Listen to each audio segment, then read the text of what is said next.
let's be clear, Bitcoin is an international asset. We are spending like drunken sailors.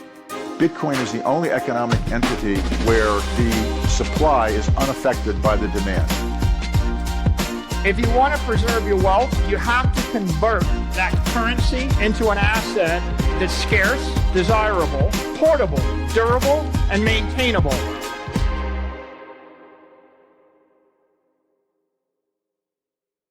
Hello, my name is Andy Edstrom, and I'm happy to welcome you to the 15th episode of Scarce Assets, a show that examines scarcity, the most fundamental driver of economics and markets, and the scarcest asset of all, which is Bitcoin.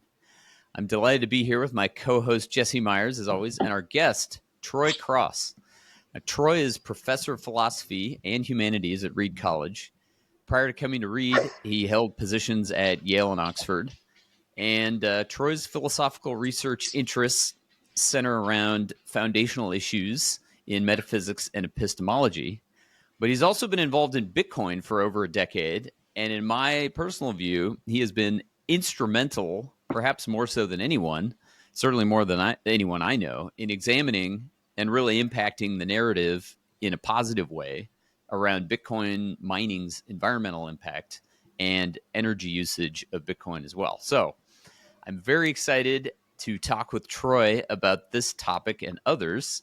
So Troy, thank you for coming on Scarce Assets. How are you? I'm good. Thank you for having me on. That was quite an introduction. It's great to be here. Well, it's awesome that you're here with us. And I want to start this conversation with a quick anecdote. A couple months ago, I flew to Portland for the Bitcoin is for Everyone conference. It was a fantastic event. Hats off to Eddie and Julia and Eric and everyone who pitched in for it, including a bunch of great local Bitcoiners, obviously including you, since that's your home territory.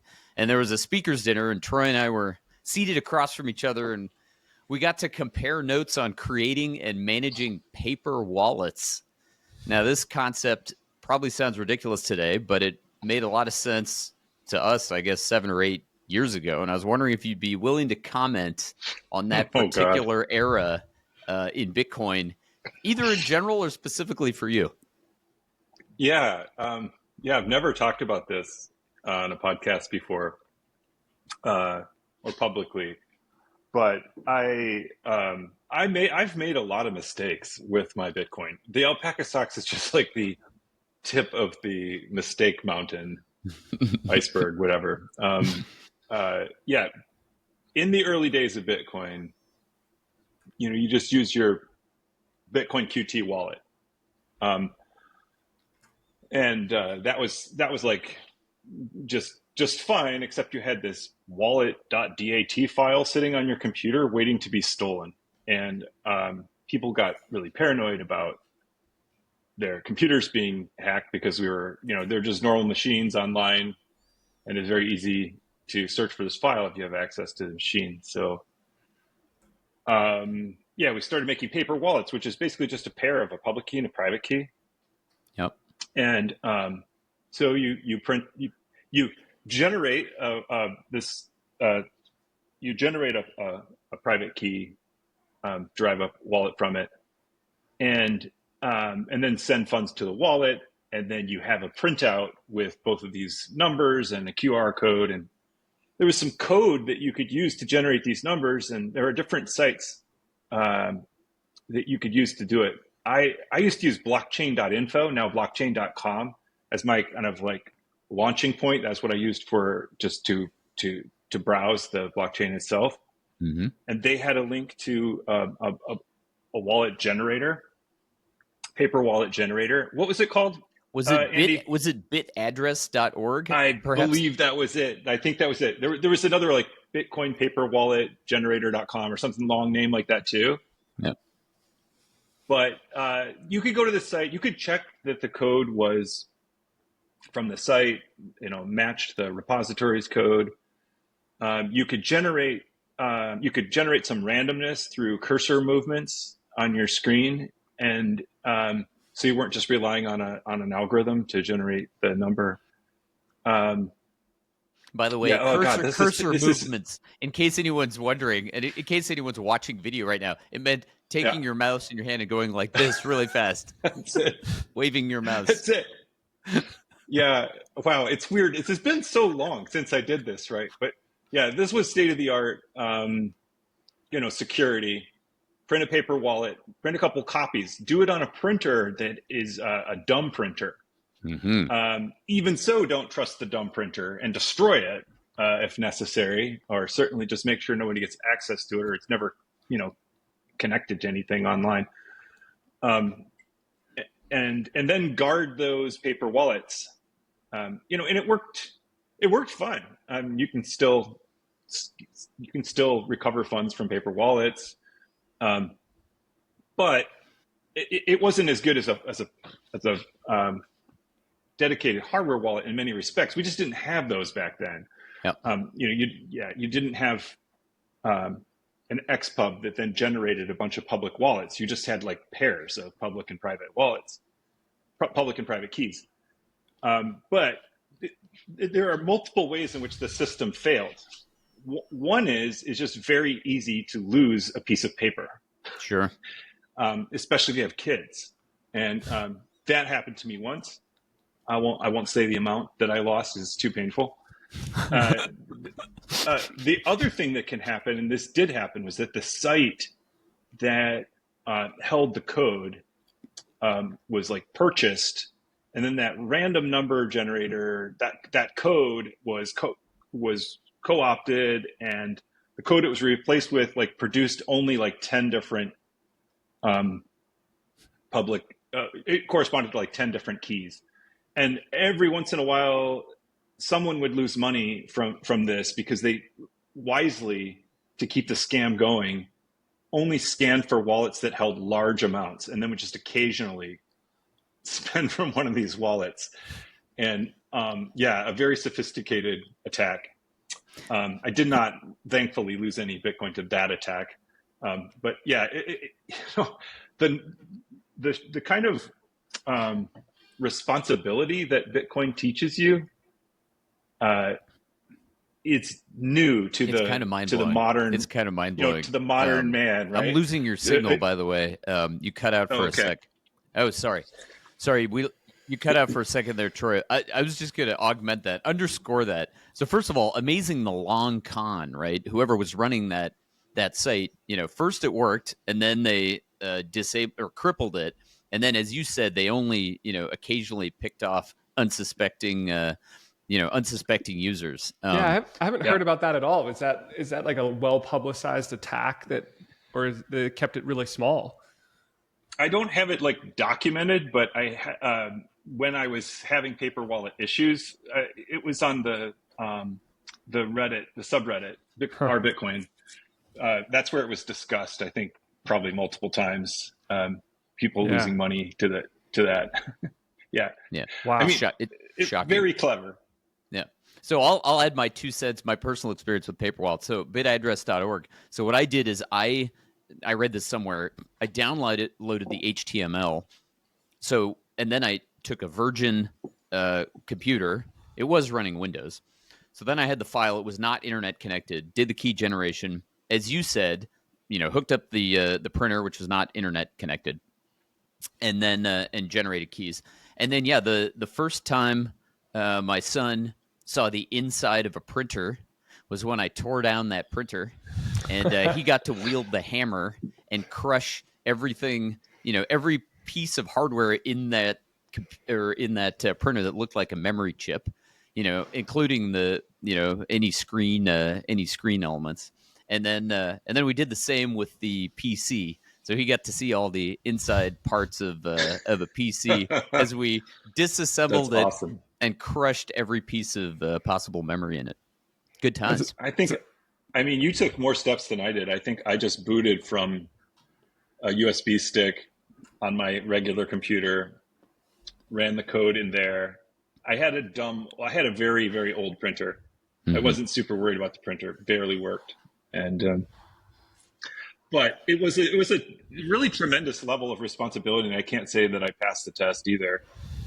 But it taught me something, right? Like the one way you learn is by like actually screwing up and losing money or making mistakes and freaking out. It's like the only way to really learn, for me anyway. Maybe other people can learn from my mistakes, but I had to learn from my own mistakes, and do what you just did, Andy. Like think through all the possibilities. It's part of what the appeal of Bitcoin is, like that radical responsibility that you don't really face in many other areas of life. You have to compare it to something like having kids. You know, you come home from the hospital, you're like, that's total responsibility. And you feel something similar when you take your coin off exchanges, and it's totally on you. It is. It absolutely is. Did you ever do any paper wallets, Jesse? You want to admit? Yeah, I played around with some of that stuff. Back when you guys were doing that, I was juggling different altcoins and trying to figure out the best way to do paper wallets for different altcoins. Because that's the path I was on then. Wow. It took a few years before I figured out that all that was hooey. That's another level. Well, I was also messing around with altcoins. I just wasn't dedicated enough to figure out a paper wallet method for the altcoins. I think those just sat on exchange for me at that time.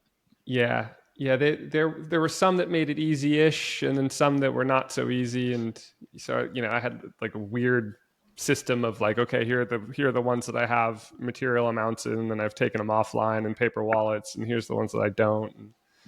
And, it was a mess and a lot simpler with just Bitcoin. But then still, I mean, to the problem you guys are sort of trying to solve, like no Bitcoin self-custody solution is entirely comfortable, right? Because like you have this radical responsibility in one basket. For most Bitcoiners, they've taken self-custody into one basket that they've set up a certain method. And that is part of why we started Onramp, to create a method of custody that allows for the user to retain total control while having a method that doesn't involve having to set up your own self-custody and set up your own keys and maintain perfect security of them. So you can have a world where you have your self-custody basket and this other multi-institution custody basket, and have your eggs in two different baskets. That actually was kind of the big step for me to start to really feel more comfortable with my Bitcoin custody solution, because until that time, that the radical responsibility and having it all your eggs in one basket is quite scary. At Onramp, we believe that Bitcoin is the most important asset of the 21st century. The hard part is securing it right. There are shortcomings with keeping your coins on an exchange, but also with setting up your own self-custody arrangement. Onramp solves for these concerns. Our multi-institution custody solution maximizes security and minimizes counterparty risk, ensuring that your Bitcoin remains securely in your possession, and provides built-in inheritance planning to ensure your family is protected as well. Onramp provides peace of mind for your Bitcoin journey, whether for your whole stack or for part of it as a complement to your existing self-custody setup. For more information, check us out at onrampbitcoin.com. Yeah, and I've had problems on the custodial side as well, like pretty much anybody who's been here long enough, right? So you third-party custody, or the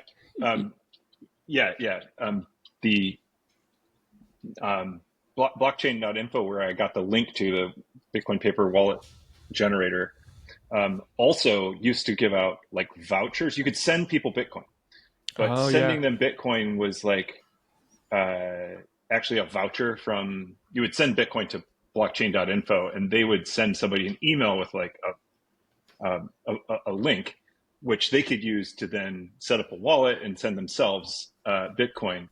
Those links I sent to my colleagues at the college I teach at still in 2013. I sent the economists all 0.1 Bitcoin or something like that, and some of my other colleagues, but especially the economists, because we had debates about it back then. And during the spike a couple of years ago, Bitcoin's like hitting 50,000 or whatever. I got these emails from some of them like, "Hey Troy, I don't know how to get that Bitcoin that you sent me like 9 years ago.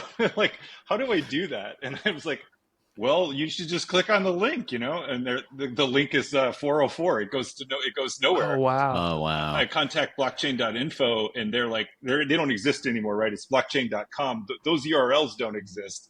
They're like, you have an email. We don't know that's from us, So it was all just gone. Wow.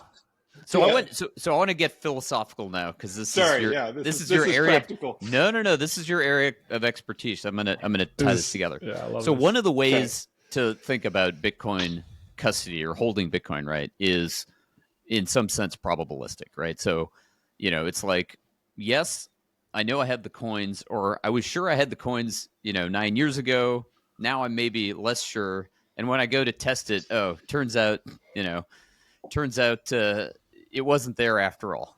Now I know you are knowledgeable on epistemology. Some of that analysis tries to focus on certainty, but some things are not certain, including, do you have control over your particular Bitcoin private keys? Is that a topic that you've thought much about within that philosophical framework? I have actually, just somebody made this point on Twitter recently, and it was exactly the way I formulated it. But, you don't really own Bitcoin or have Bitcoin. I mean, you can legally be entitled to it, but the fundamental mechanism is control. It's the word you used. It's like, do you have control over over a given address? Like, that's the question. Will the Bitcoin network recognize your commands to transact? Will they recognize your signature and do what you want them to do? Like all of those nodes. Yep. And that's a new model. That's not how other kinds of ownership or control work. And it's not just that, but it's like solo control. Like, if other people have your keys, but they haven't spent it yet, like maybe you printed a Bitcoin paper wallet, you put some money there, you didn't realize that those keys are actually controlled by somebody else. You also have control of the keys. That's a weird new status. It's like somebody else has the keys to your car. You have them too. Right? That's but it's just whoever gets in the car and drives off first can send it to a new location and then own it solo, right? Yep. That's very new, and I think the difficulty of wrapping your head around that is part like what stands in the way of people adopting Bitcoin. They're not comfortable with the uncertainty about whether they have control and like having to check, and they're not comfortable with that model. They want to possess something like a rock, like gold, or they want somebody to owe them, like a bank that they can trust, and they don't have to deal with that. Right? I mean, if you think about it, really, I am an epistemologist. Like, nothing is certain. You think the banks are certain? You think your ownership of gold is certain? Like, nope. No. Anything can be taken from you when you think you have it. Like, it can be seized because you don't pay taxes, or the institutions can collapse, or natural disasters can happen. Whatever. Like, so I don't think there's any more inherent uncertainty around Bitcoin. In fact, I think Bitcoin ownership and control, once you know what you're doing, is probably as certain as anything, or if not more certain. It's just less familiar, right? So you can't have perfect certainty, but like, you can check pretty easily, see whether this private key actually controls the Bitcoin in that public address. And that's easier than figuring out whether there is a banking crisis that is going to like make the local bank that you have funds in fold, and whether FDIC is going to handle the strain when banks start collapsing. Like, I can't know that stuff as easily as checking whether my Bitcoin is actually under my control. So it seems foreign and unfamiliar, but it's actually this new epistemic paradigm, which once you get there is peak certainty for human beings and property. Pretty amazing situation. I have to confess, I've been thinking more recently, Troy, about one of the things I think about with respect to investments. And just for a second, let's call Bitcoin an investment. Humor me. What's the rank ordering of my certainty of property rights in a given investment? And when I think about the value of the investment, I think about, in the future, what is the value of that investment? And perhaps it's multiplied by my percentage certainty out of 100% that I actually will possess it at that future date. And so I've been most investors, I think, focus more on the valuation, right? The first part of the of the multiplier. But I've been thinking more lately about the second part of the multiplier, which is the certainty of ownership and possession. And I've been thinking in terms of Bitcoin, for me, as you just stated, is probably at the top if properly secured. And then below that probably is maybe my house that I'm literally living in and can defend. Below that maybe is stocks and bonds. If I'm a U.S. citizen and those are domestic assets, foreign assets might depend on the jurisdiction, et cetera, et cetera. And I think it's something that we all investors need to think about, and all people who have any interest or exposure to Bitcoin need to think about. Yeah, so much of our ownership is mediated by institutions, and your certainty depends on your faith in those institutions. Right now, faith in institutions across the board is at like an all-time low, and it's collapsing. And I don't think that's just collective hallucination. I think we are picking up on some underlying vibe that our institutions are actually fragile in a way that we didn't think they were. And so, I like your calculation. I think it's going to become like we're going to have risk in terms of asset pricing risk, and we're going to have custody control risk as a separate dimension of risk, and both will have to be multiplied through the expected value. I wonder if there's there's an impediment to adoption because people have to wrestle with this reality that you need to figure out certainty and how comfortable you are. Whereas with the assets that Andy listed off, all of those are obfuscated away from the end owner. And so we just don't think about it. And, obviously with Bitcoin, you have to think about it. You have to make a conscious decision about how you're going to hold this asset and choose your path. Whereas, with everything else, it's just taken care of for you behind the scenes.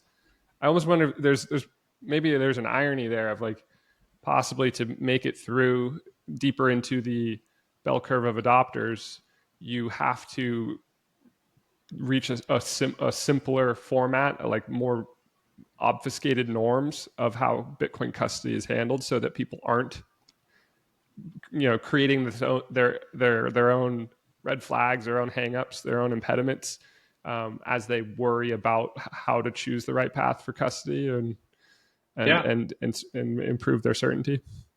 Yeah, totally. And I think that's how I think of the ETFs and the custodied solutions that are better custody than trusting Mt. Gox or Quadriga or whatever we've had thus far, right? And it's at least if we get to the top of the kind of trust food chain, that's much better than fly by night operations.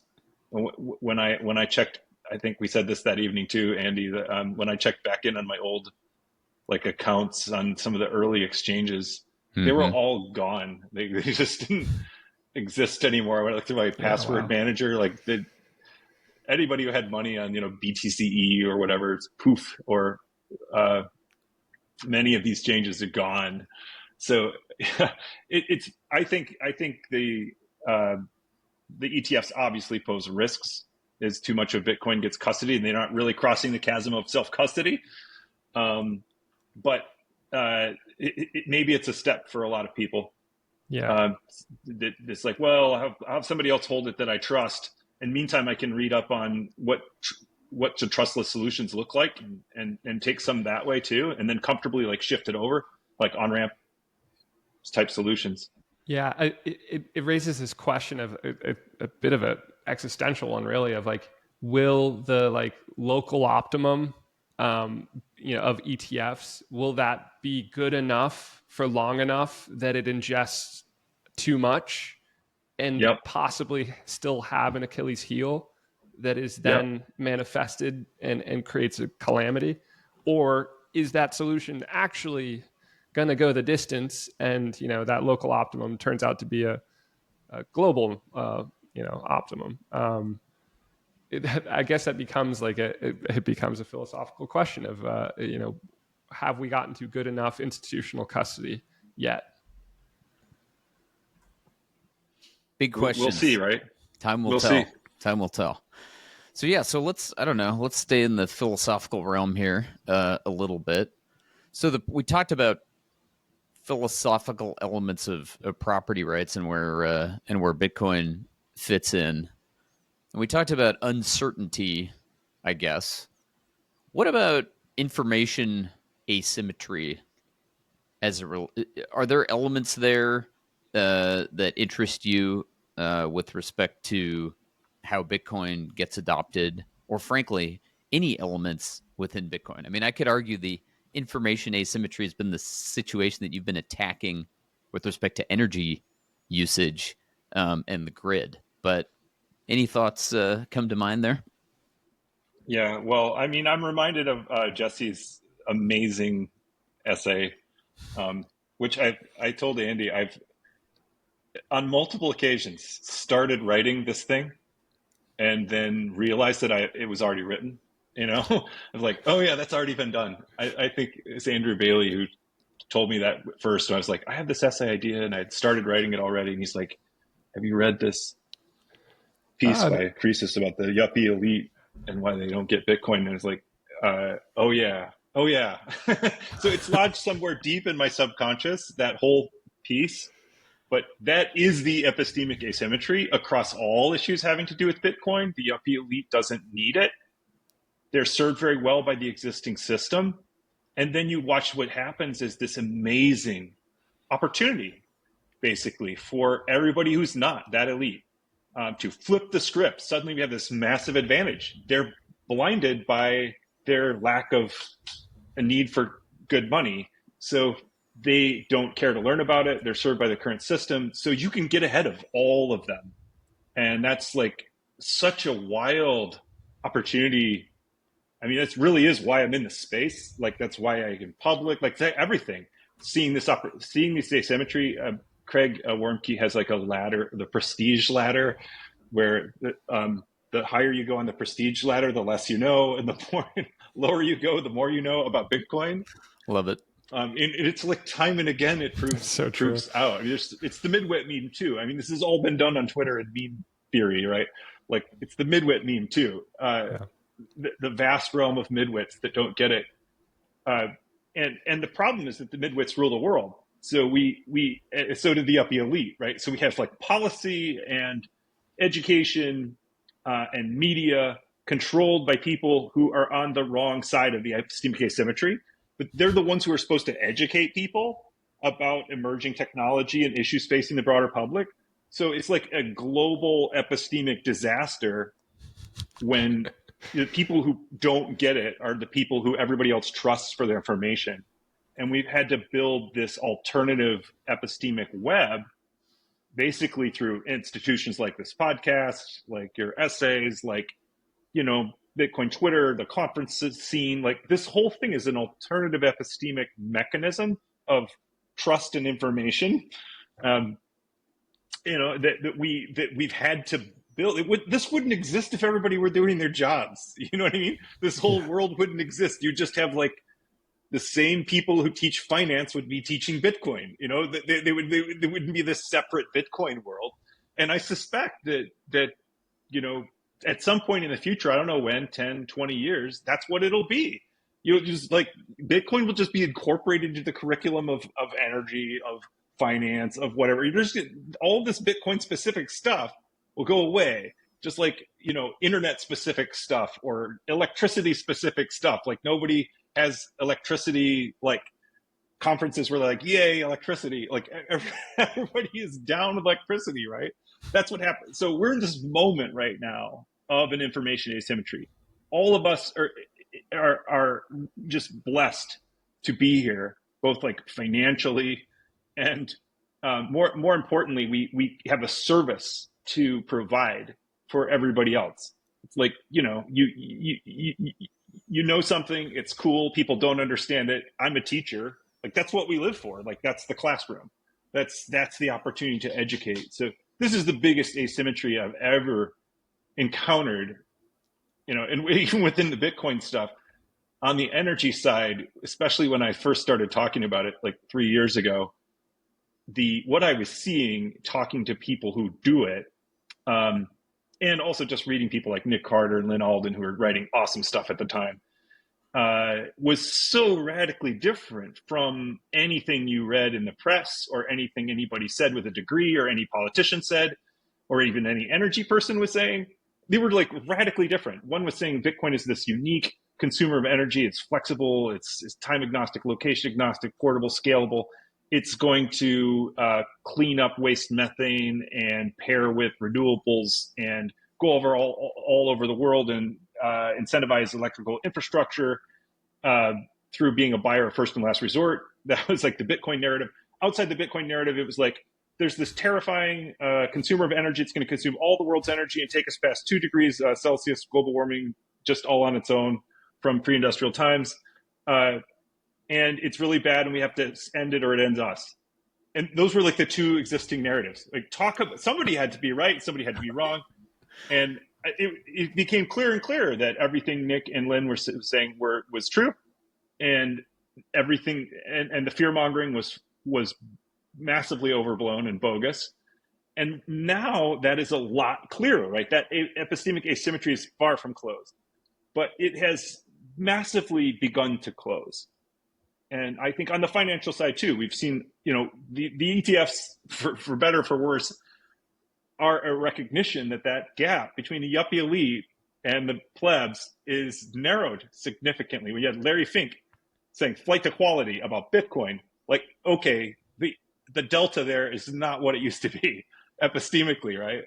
And I do think that at some point that closes it, and you know what I mean? There's nothing more for us to do except just like whatever we were doing beforehand, or you know what I mean? But like make the world better in some other way. But right now there's still the gap. We're still closing it.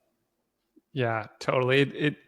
It always comes back for me to, like the founding fathers sort of call to action. The Bitcoin presents this sort of greenfield opportunity to really carve out like a stance intellectually, and be totally in the minority, and feel very passionately about like, no, this is the future and this is why, and here are the things that are valuable, and then manifest that, make that happen through the viral efforts of Bitcoin educators, in the same way that independence-minded thought leaders, I guess, of that era would have done. And then when you put it in that kind of context and perspective, it's the calling of a lifetime to participate in taking this thing that is not well understood and has such incredible potential for helping the common man and also civilizational development. Basically crazy. everything that you hope for in the Western school of thought of like what the world can be, Bitcoin aids, and yet it needs champions, and it needs that viral coefficient to drive it to fruition. And so it's creates this opportunity for folks like us to step aside from what we were doing to participate in the revolution just enough to help the cause. All right, that's really well said, and yeah, it's weird being a philosopher and being in this space, because I've never my philosophical work, like Andy said, it's in metaphysics and epistemology. It's been very limited to my my personal effects on students and how they think, and also my professional colleagues in my fields of study, right? That's been my sphere of influence. And the amount that I influence people, in the ways in which I influence people, it's very modest. That's not to say it's not worthwhile. It can be very rewarding. And I owe a lot to my own teachers for putting themselves into their work with me. But Bitcoin is like, the reason I can't walk away from it is like you said, a civilizational shift which you could be a part of and help shape and bring about and understand and lead in. And it does, It's a hell of a it calling. does promise to, democratize, for lack of a better word, the power over value, storage, and transfer. And that is like democratizing information or democratizing other forms of power, like political power. And that is immense in its impact. And yeah, you have an opportunity to be there early and lead in it. It's kind of crazy, actually. Yeah. It's kind of crazy that we have that opportunity. I mean, it's really hard, even though having read your essay, it's hard for me to understand not seeing this thing for what it is. And it gets harder with time. Like, okay, in 2011, I remember Gavin saying, it would probably fail, but it's a worthwhile experiment, and it has like this incredible upside. I think that was a rational position in 2011. It was a tiny project. But it's so weird when you hear 2011 style objections in 2024 and people who are really well equipped otherwise to get in on this conceptually and socially. Like just this morning, the other philosophers and I were talking about political science, and Andrew's looking up in the leading political science journals how many like articles have been written about Bitcoin. In the leading two, there's one article about Bitcoin. Well, and it's not even really like focused directly on Bitcoin. But like, here's this phenomenon that's been here since 2009. It has already radically changed our world. But the leading political science journals have shut it out entirely as a topic of conversation. And when they do talk about it informally, it's about how Bitcoin, people who are into Bitcoin are like psychopaths. They're, in the dark tetrad of whatever. Right. It's just like they're bad people. What an amazing opportunity for anybody in that field to step in and define how Bitcoin changes politics.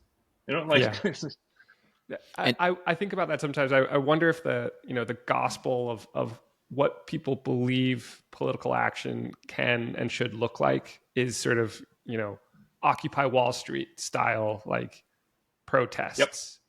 And here's this alternative model that's basically intransigent of like, okay, fine, we'll build our own system and it's going to be better. And then eventually everybody's going to use that system because it's better. Fuck you. Like that's the core of Bitcoin. And that is so counter to, I guess, like the 1960s sort of distilled essence of what political action can and should look like in, liberal society. And I wonder if that is the impediment there. Yep. Is political action like demanding better from our leaders? That's like one model, right? Right. Like asking, go to mom and dad. Please, mom and dad, give us something better.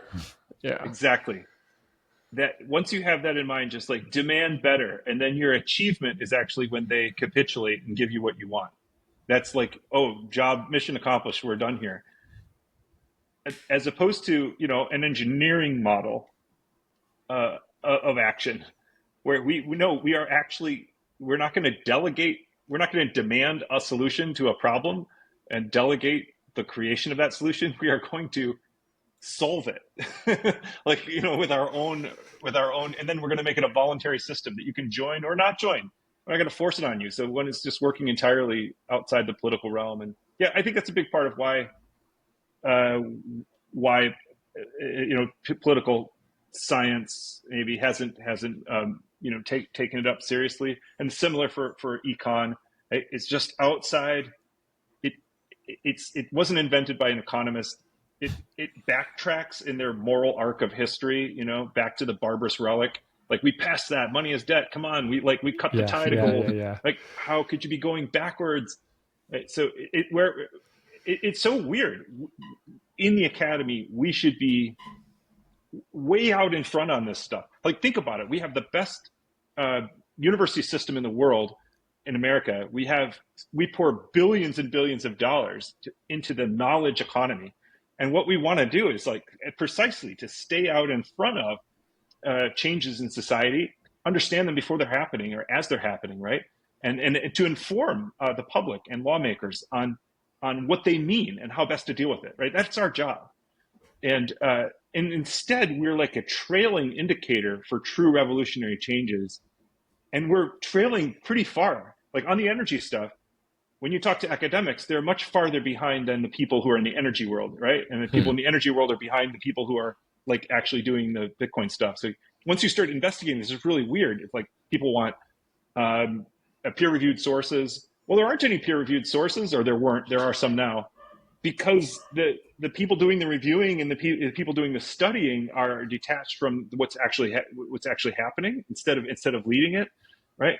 And so it's really educated me about the lag in the academy itself and the fundamentally conservative nature of science, where you are protecting an existing paradigm from threats to it, rather than jumping on anomalies as an opportunity for revolutionary science, what can be called revolutionary science, right? You see an anomaly in physics, something you didn't expect in the collider, like something you really didn't expect. You think, okay, my collider's probably like my data's off because something's broken, and I should go and check my equipment. If you check your equipment, you run the experiments again, and you're still getting stuff that you wouldn't predict given the best theories, you get really excited. That means fundamental physics is wrong, and you are the cusp of discovering the truth about fundamental physics. But when economists see an anomaly that lasts well over a decade and keeps defying their theory, that's not their response. The response isn't like, oh, we're wrong. That's awesome. We're discovering how value actually works. No, it's like, just double down. Oh, maybe if we say enough bad things about it, we can kill it. And then we will have been right all along. It's so weird. Which is a difference between physical science and social science. We must acknowledge is it's a lot easier to falsify and prove things in physical science. But I got to tell you, Troy, one of the things that gives me hope about the academy, including the social sciences, is you as a case study, because you are a good example of someone who probably had quite a bit to lose reputationally for being wrong, and for also fighting the narrative.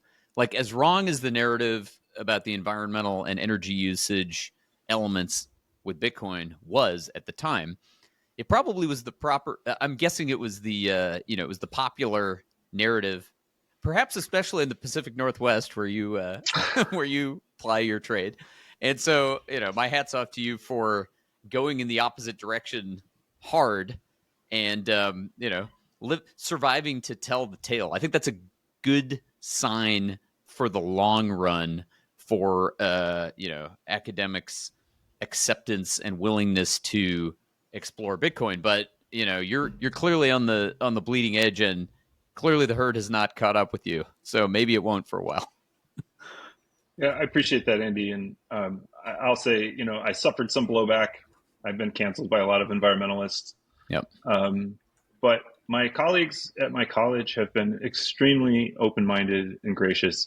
And it reminds you, when you have these experiences, that, behind the polarization and the tribal politics, people are people.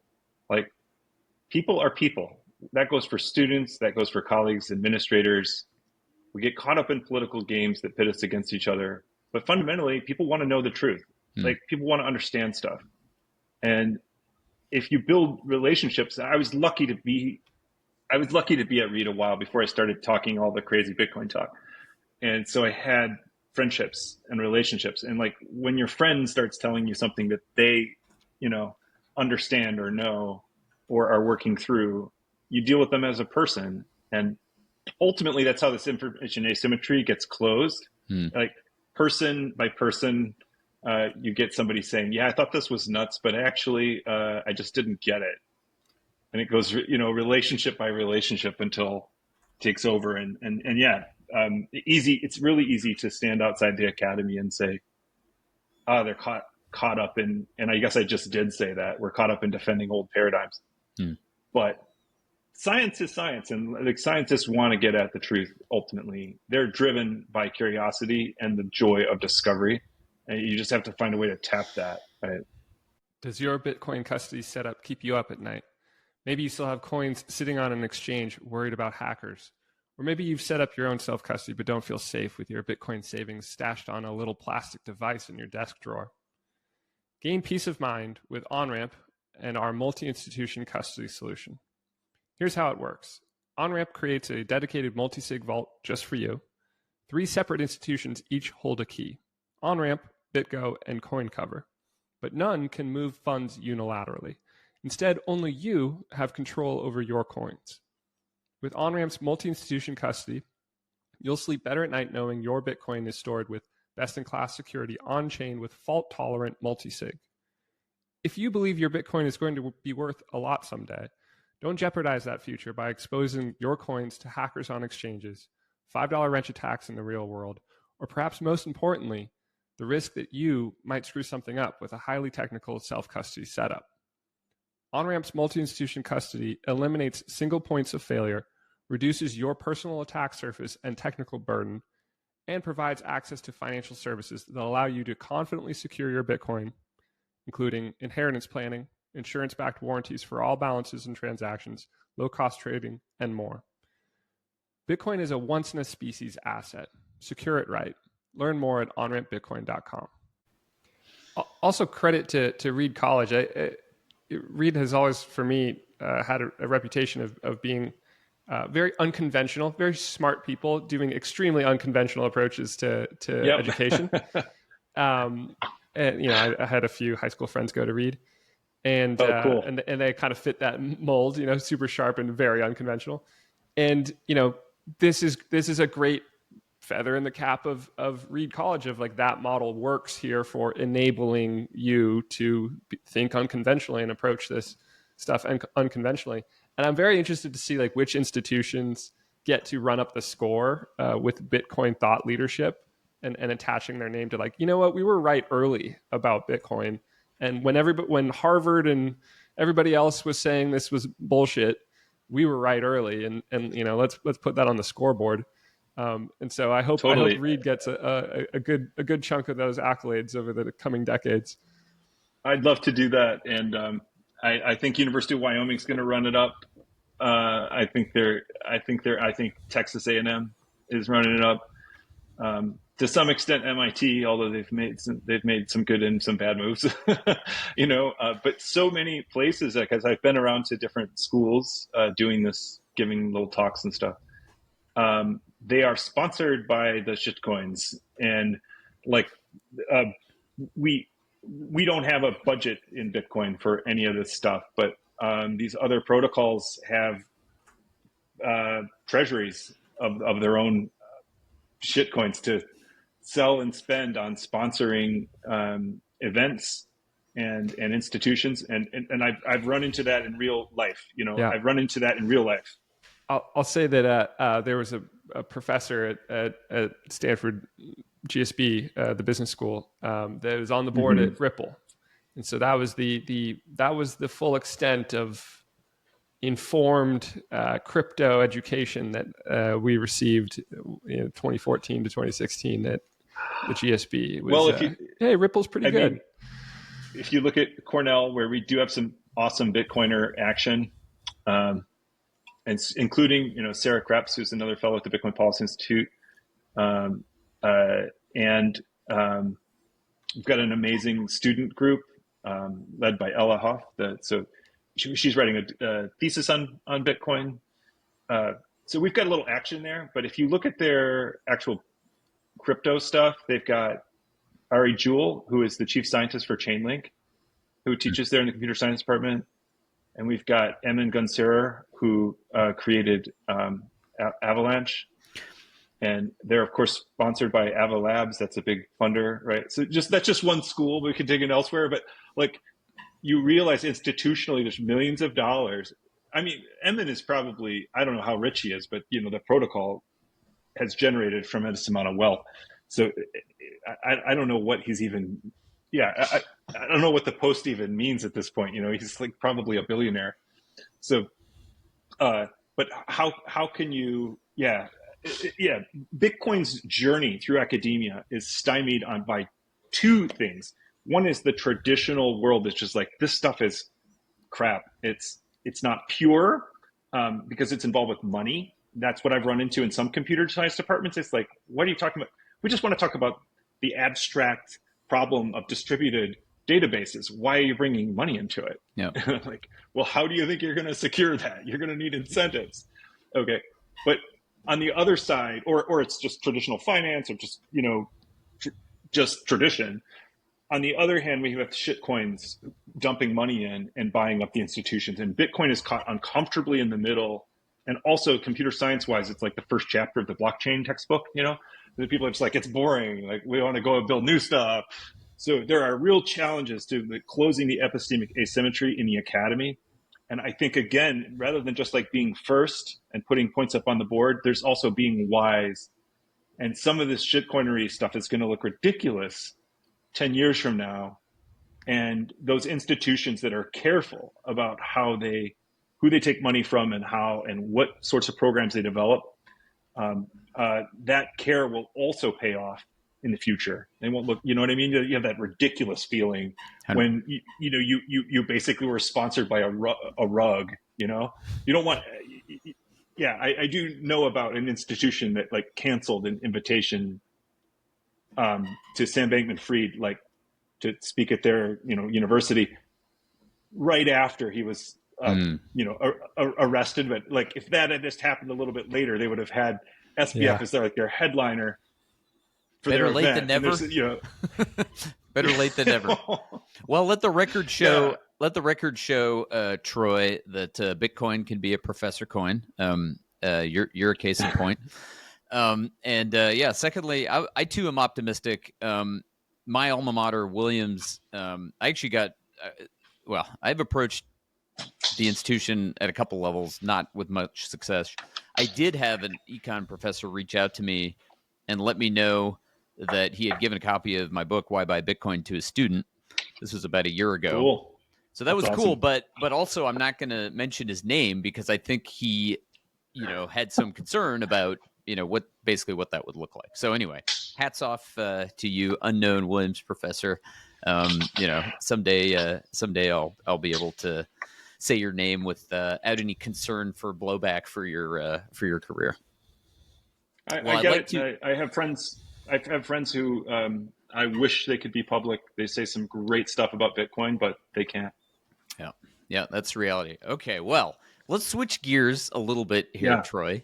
I do want to talk about energy and Bitcoin, and you're free to sort of set the table in a general way if you'd like, but I would actually like to throw the extra bit of salt in the mix, which is recent developments in AI compute capacity and your thoughts as that relates to Bitcoin compute as well. Yeah, well, thanks for asking about that. Margot Paez, my colleague at Bitcoin Policy Institute. Shout out to Margot, a good Los Angeles Bitcoiner, by the way. Sorry, I interrupted you. No, Margot and I are finishing up a report on Bitcoin mining and AI. And the primary focus of our report is Bitcoin mining. Nice. But it's also about Bitcoin mining in relation to AI. The title of the report is The Locust and the Dung Beetle.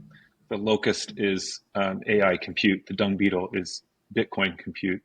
Love that image. And we're trying to illustrate with data the difference between these two forms of compute. Now, they both have caught the public imagination with very high rates of growth.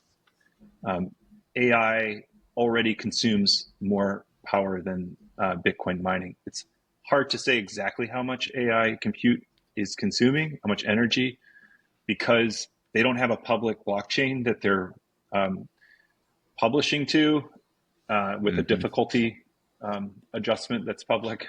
So we have to rely on indirect measurements of how many GPUs are being sold and corporate reports and that sort of thing. But AI is already outpacing Bitcoin mining in energy use, and its growth rates projected are insane. There's a rush right now to capitalize on to get leadership in the AI space and then get network effects. Mm-hmm. And so companies are willing to pay a premium to get ahead of the pack. And there's a shortage of power to meet those demands. And AI, unlike Bitcoin mining, it's very constrained in how and when it uses power. It has to be in the US for the most part because companies don't want to keep their data overseas. It needs to be near major metropolitan areas to keep latency very low. It has to have very fast internet connections, and they need 99.995% uptime. That may change in the future, but that's where they're at now. So these data centers are opening up on grids in specific areas along the eastern seaboard or in central Ohio. And they are overwhelming those grids. They are adding to peak demand, and that's freaking out a lot of utilities and regulators because it looks like they're going to push up prices of power. They simply can't meet the demands for power. And that's the kind of environment of fear that surrounded Bitcoin like 2 years ago. And in fact, it's like Alex DeVries, who is one of our main haters in Bitcoin mining space, worked for the central bank of the Netherlands, is a master's or a PhD student now. He switched from fudding Bitcoin mining to fudding AI. Smart, good, but it's a better opportunity for him. It's much better. I think he saw the way that the rhetoric was going around Bitcoin and the way that Bitcoin, he was losing that battle, and he saw a much bigger market around AI. Margot and I think that the power demands from AI can be met if we get our act together and build the grid properly. Like the queues for adding power to the grid are immense. There's more power waiting to be added to the grid than there's power on the grid. Yeah. And the wait times are like 5-6 years. Whereas the AI data centers want to connect like tomorrow or the next couple of years. So we think that those demands can be met, but they are serious and they are local and concentrated, and they exist at all times. What we found in the report, we contrasted Bitcoin mining's use of power, and we surveyed 10 different companies and got detailed data of their power usage, when they use power and what substation they're drawing from and how much power they use, when they turn down, how much did they turn down, how often did they turn down.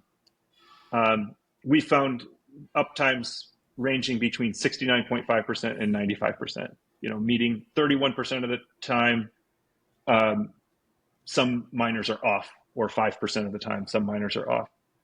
And those uptimes or downtimes depended on like what kind of grid they were in. If they had just like steady hydroelectric power in these long-term contracts, they would just run almost all the time unless there was some kind of emergency on the grid. If they had dynamic pricing in a transparent market, they could respond to price signals quickly, they would be down a lot. But that's a lot of flexibility relative to AI's 99.995% uptime. And we also found that they turn down during severe weather events. In times of grid stress, they just turn off completely. So we then used that data together with grid emissions factors, local grid emissions factors, to calculate the emissions that were avoided during the times that they were down. So basically comparing a constant uptime data center and the emissions associated with that to a data center that turns down at specific times when the grid is stressed and electricity prices are high. And what we found there was, I don't remember the exact numbers off the top of my head for our sample, but when we generalize that to the network as a whole, it'd be the equivalent of taking 20 million cars off the road. That difference between a constant uptime and the behavior that we saw from Bitcoin mining data centers. And that flexibility and the carbon emissions reduction associated with it has been ignored by every previous estimation of Bitcoin's emissions. They just treat it like a constant uptime data center. And so this report really shows no, it's really nothing like that. It emits far less. It makes far fewer demands on electrical infrastructure. It doesn't push up prices at the top end of the market. So it's really much more benign as a consumer of energy. That's the dung beetle nature of the consumer. And then if I can just finish up here, like a quick caveat on that, or two quick caveats. One is that we see the locust of AI eventually becoming a dung beetle too. We think that we'll find ways to shift computational load around to where energy is cheapest. It's just a matter of time. That's just not how they behave now because of basically the rush to get ahead of the market and the value of these GPUs. The other caveat is that during periods of explosive growth in Bitcoin's price and supply chain constraints and maybe local conditions like China banning Bitcoin mining, Bitcoin can act like a locust too. There are times when it mines 100% of the time, and it can mine on the most expensive electricity in the world and still be profitable. Those periods are short-lived because we just make enough ASICs that the profit margins drop for mining. And once again, mining finds the cheapest energy only and is not profitable on expensive energy. But basically, yeah, we have the potential for AI to be a dung beetle, and we have the potential for Bitcoin to morph into a locust. But right now, and by and large, the Bitcoin miners are harmless dung beetles, and the AI data centers are swarming hordes of locusts.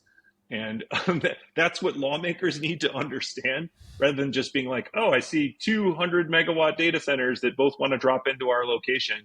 They're exactly the same. No, they are nothing alike at this point. I want to try out a narrative on you, Troy. Bitcoin uses energy on a flexible basis to balance the load and makes you rich, while the locust AI data centers make you poor by killing your jobs. What do you think?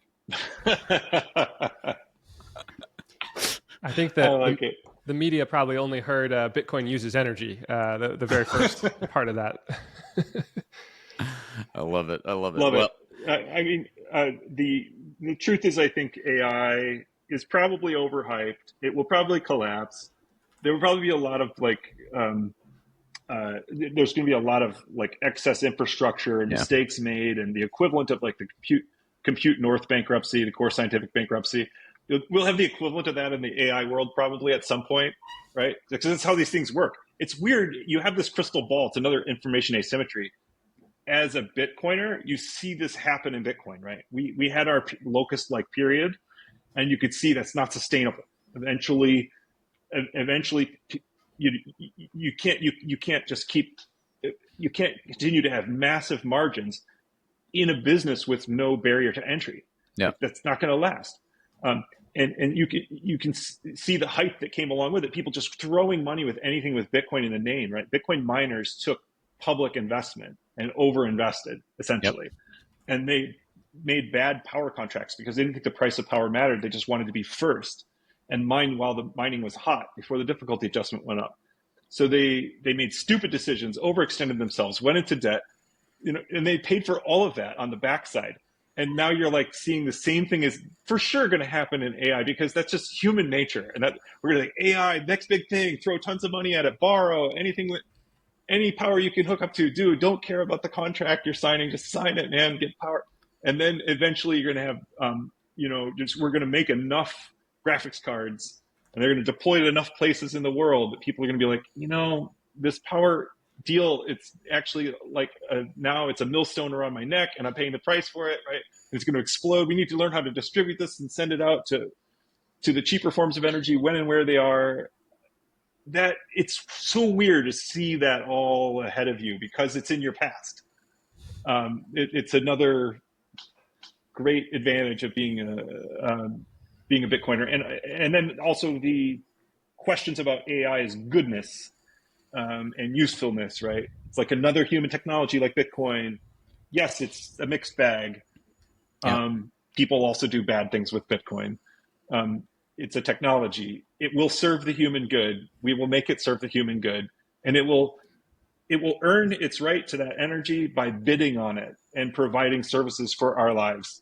And so let's just stop the discussion about whether we should be spending energy on AI, and let's set up a market that allows people to bid on energy and discuss this instead. Just decide whether or not we want to use AI and whether it actually is useful, and that will determine whether it deserves our energy. So that, I feel there's a competition between Bitcoin and AI in some sense, but they're both technologies that are energy intensive that people are willing to trade stuff for. Fundamentally, that's what should shape the way we think about their power usage. Yeah, and that demand will be there undoubtedly, and the complementarity. I mean, there is no escaping the points you cited, which is one of these users of electricity in the data center needs 99 or 49s, uptime, and the other doesn't care at all. So it's a complement there. Yep. And then likewise, the need for low latency on the AI applications. I guess we'll see how true that is in the long run. Obviously, you need it for querying the system. You need low latency. Inference, Yep. Yeah. Maybe not so much for training, but it's just going to be fascinating to watch.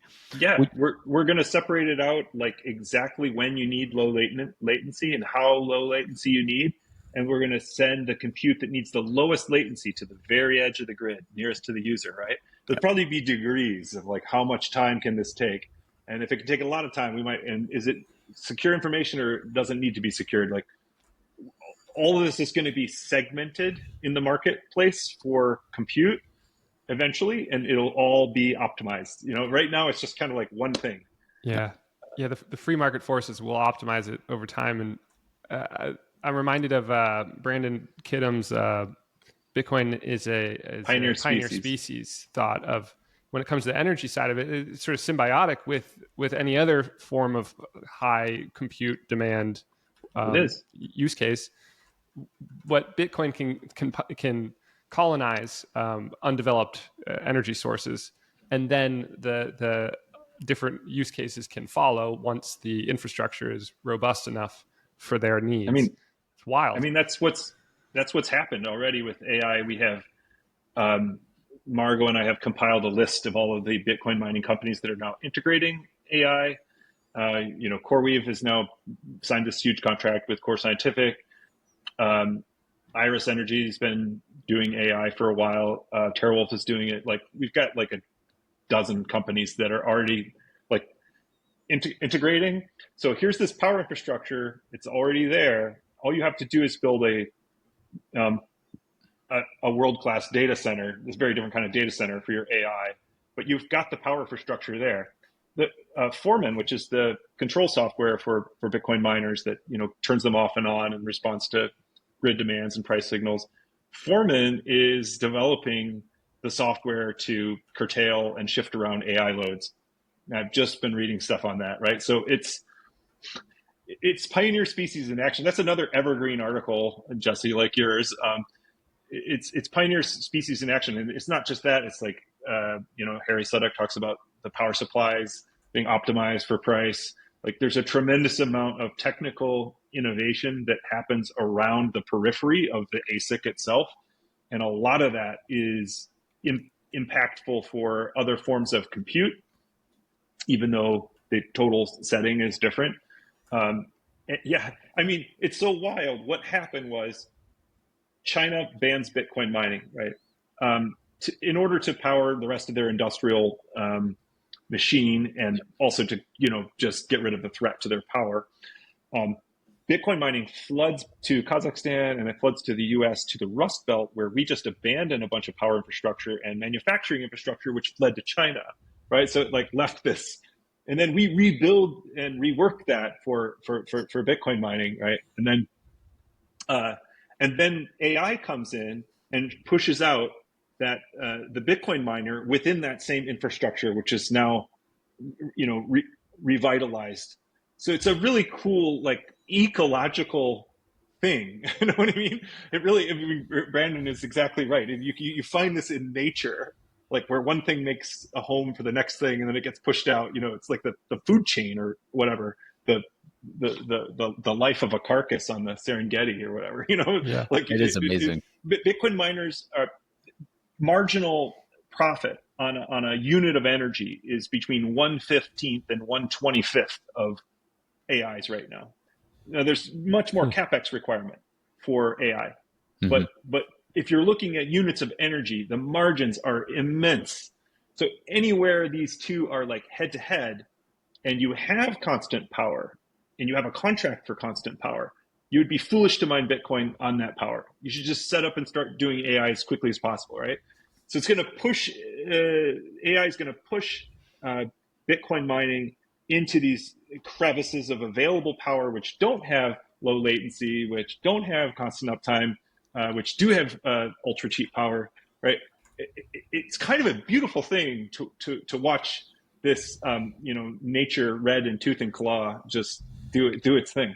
Yeah. And importantly, it's accretive too. It builds an ecosystem rather than being like a zero-sum game, kind of like circle of life, like energy. The carcass gets picked apart and Absolutely. feeds bugs. Instead, it's building a whole jungle. In fact, it's incentivizing. Bitcoin. It's incentivizing renewables. It's incentivizing renewables. It's providing demand for solar. Whether that's good or bad, people can debate. It actually is topical to one of your prior concepts. I want to mention Jake Sibley wanted to revisit this question. So you had a notion which was, if you're a Bitcoiner and you're concerned about carbon emissions for your Bitcoin, just go buy some or install some mining capacity and do it on renewable, generation. I guess I wonder, does that thesis or that idea, does that mesh with this much more interrelated, ecosystem notion with Bitcoin mining interacting and being, a pioneer species? Do those two jive still? I think so. Jake asked what happened to this idea. The idea lives, but there's nobody who has developed a product around it. I've pitched it to basically everyone, but I think it's the time is different now than it was then. This general trend of Bitcoin mining has in some ways obviated the need to do the thing that I'm talking about. Bitcoin mining is rushing in the direction that you would be incentivizing it to go anyway, just due to these natural forces. Maybe this was what your question's about. In a way, I was beaten to the punch by the natural dynamics of Bitcoin's pricing. Yep. But I still think that I have yet to hear an objection that made me rethink the soundness of the causal claim that if you mine Bitcoin in proportion to your holdings, meaning if you have X percent of Bitcoin, you do X percent of mining in a low carbon way, then you don't incentivize any carbon emissions at all, directly or indirectly, because your impact on everybody else mining is twofold. By buying and holding Bitcoin, you make it more attractive for them to mine, and maybe they're mining on a coal mine or something, they've got a coal-fired plant. But you're doing something else that hurts their business, which is driving up the hash rate and driving up the difficulty adjustment. And if you do those two things in equal measure, the net effect on them will be zero. You won't be incentivizing them to mine, and you won't be disincentivizing them to mine. And therefore, you're not responsible in any extended sense of responsibility for their emissions. You're only responsible for the emissions of the mining that you do yourself. And if you mine in a low carbon way, then you're not responsible for any. So I still think that's a good formula. I still think that if I were at a financial institution where my clients were concerned about the mining, the emissions associated with mining, and we should say here that mining has no Scope 1 emissions. Right. It has no direct emissions. Its emissions are Scope 2 and indirect. And if you're concerned about that, you can do something to hold Bitcoin in a carbon neutral way that does not involve any funky carbon accounting. It doesn't involve any carbon credits, which are mostly a joke. And it doesn't really cost you anything because mining is kind of a neutral investment, I would say. Yeah. If you invest in some mining in low carbon mining, it's kind of like your expected profit is zero, I would say, is a good bet. That's right. You're not going to be profitable. Lot, you got no scale, so you're not going to be profitable, but you probably also won't lose your shirt. Probably, yeah. You might lose a little bit, but you're not just throwing money away at a carbon credit. You actually, there's a scenario in which you make money. And that scenario is where Bitcoin's price rips and hash rate cannot catch up to price. And suddenly you are printing money with that very same investment. So it kind of diversifies your risk profile a bit. There's another scenario too, where you're using the waste heat to heat your pool, and then you get two birds with one stone, whereas the at scale miners can't do that because there's no use case for that. What if I don't have a pool? Do I have to factor in the capital cost of my new pool, Jesse? Does that yes? does that come into the equation? That complicates the business case.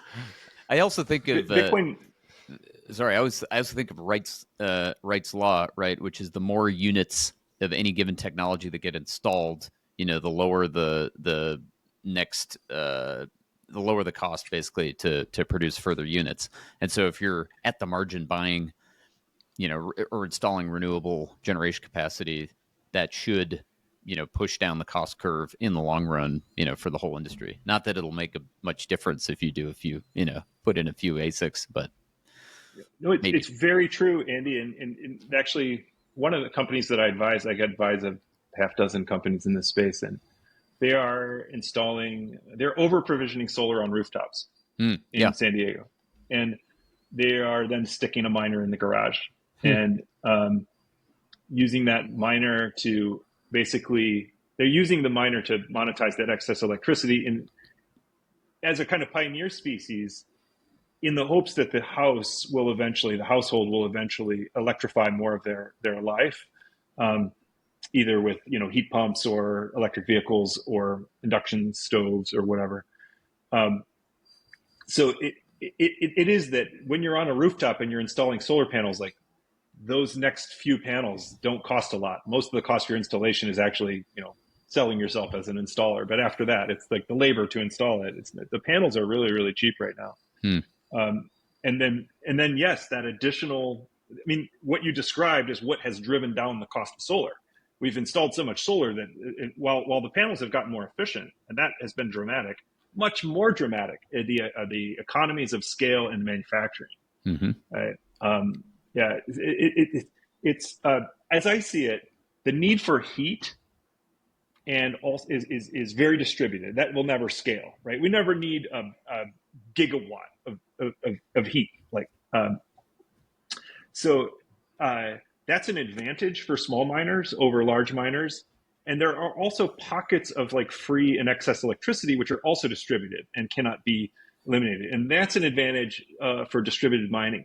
So we have kind of a big war between the economies of scale. If you're at the Windstone facility in Riot, maintenance is easy. You just slide a ladder down or something and walk up and pull the machine out, and you've got a whole center there to work on it. If you're this distributed solar in households, you got to send a truck out to a house, to pull the miner and then bring it back. Your miners are spread all over San Diego or whatever. So, or if it's the oil field, you're out there in these little hash huts. It's similarly, you got to fix an engine out there. You got to fix some ASICs out in the desert. Send somebody out there who knows how to do it and do it. You have economies of scale for operating a mine, and then you have these diseconomies of scale because you can't reuse the heat, because you can't take advantage of these little pockets of stranded energy. And what we're seeing in the Serengeti of the energy world is those two forces play out, see which was greater. And I think it's an open question and a dynamic one. What is going to happen? And I'm just I don't know, place your bets. It's going to be fun. Enjoy the show. Well, we'll all be watching. We'll all be watching. It's going to be a wild show, as wild as any part of the evolution of Bitcoin over time. Well, speaking of overtime, we're over time on our recording here. Thank you so much, Troy. This has been tremendous. I'm looking forward to reading your forthcoming report on the locust and the dung beetle. As people know, your natural habitat is not actually Portland, Oregon. It's Twitter/X. So people should definitely follow you there if they aren't already. But are there any closing words you want to leave us with, or anywhere else people should know about finding your work? No, I think that's right. I'm at the Tro Crow on Twitter. You can follow me there. I'm trying to cut down, but I do a lot of my thinking out loud on Twitter. That's where I live, and you can see me get things wrong and learn in public. I've done a lot of that, and I will continue to do that. Thanks for having me on, guys. This was a great conversation. Yeah. Painful. The first part was painful, but then once we got beyond the paper wallet losses, it's good stuff.